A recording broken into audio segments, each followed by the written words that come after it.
ভাই এটা কিছু হইলো, মানে আবার সেই সেভেন আপ।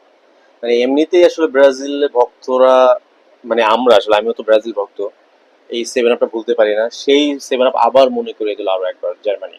আজকে জানেন যে কুরাসার বিপক্ষে সেই 7 গোল দিয়েছে বিশ্বকাপের মঞ্চে, এবং জার্মানির জেলে 1 গোল কুরাসাওয়ের, যেটা 2014 সেমিফাইনালে কিন্তু আসলে জার্মানি দিয়েছিল ব্রাজিলকে। এবং সেইবার কিন্তু অস্কার মাত্র একটা গোল করতে পেরেছিল আহ, সেই ম্যাচে, যা ব্রাজিলের হয়ে। এবং সেই ম্যাচে কিন্তু আসলে নেইমার ছিল না, আপনার নেইমার ইনজুরি ছিল, এবং দলীয় অধিনায়ক যে থিয়াগো সিলভা, তিনিও কিন্তু আসলে সাসপেন্ডেড ছিলেন। তো একটা মেন্টাল প্রেসারে ছিল ব্রাজিল, এবং সেই দলটা কিন্তু মাত্র 6 মিনিটের ব্যবধানে 4টা গোল খাইছিল ব্রাজিল। আজকেও কিন্তু সেরকম কিছু হয় নাই, বাট ধারাবাহিক রূপে আসলে গোল খেয়েই চলেছে।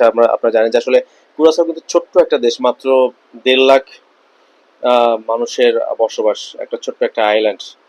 এবং সেই ক্যারিবীয় অঞ্চল, যদি বলি, সেই জায়গায় তারা যে বিশ্বকাপ খেলছে, এটা অনেক বড় কথা। আপনারা জানেন যে আহ, বিশ্বকাপের সব থেকে কম ছোট দেশ এবং সব থেকে কম জনগণ এই দেশটাতে অবস্থান করে, এবং যদি ফিফা র্যাঙ্কিং বলে সেটা কিন্তু কুরাসাওয়ের 82 অথবা 83, এরকম কিছু একটা। তারা বুঝতেই পারছেন আসলে 4বারের বিশ্ব চ্যাম্পিয়ন জার্মানির বিপক্ষে তারা খেলছে, এবং প্রথম ম্যাচ বিশ্বকাপের প্রথমবারের মতো অংশ নিচ্ছে। এটাই আসলে তাদের জন্য আমার মনে হয় যে বড় পাওয়া, যে একটা গোল দিয়েছে, একটা গোলের যেই উদযাপন, যে আনন্দ, সেটা কিন্তু তারা উপভোগ করতে পেরেছে। বাট শেষ পর্যন্ত তারাও জানতো যে আসলে তারা ম্যাচটা হারতেই যাচ্ছে।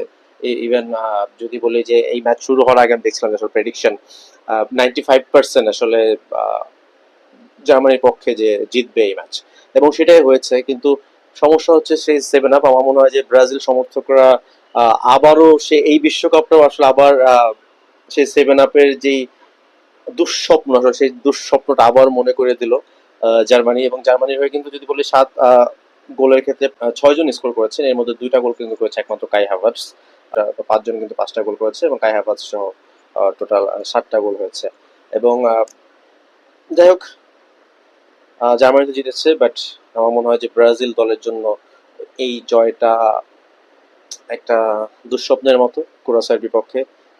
এবং আর্জেন্টিনার সমর্থকরা হয়তো বা আরো উল্লাস করার একটু খোরাক পেলো। আসলে আমার মনে হয় যে সকাল হতেই হয়তো বা ইতোমধ্যেই শুরু হয়ে গেছে যে আসলে আবার সেই সেভেন আপ।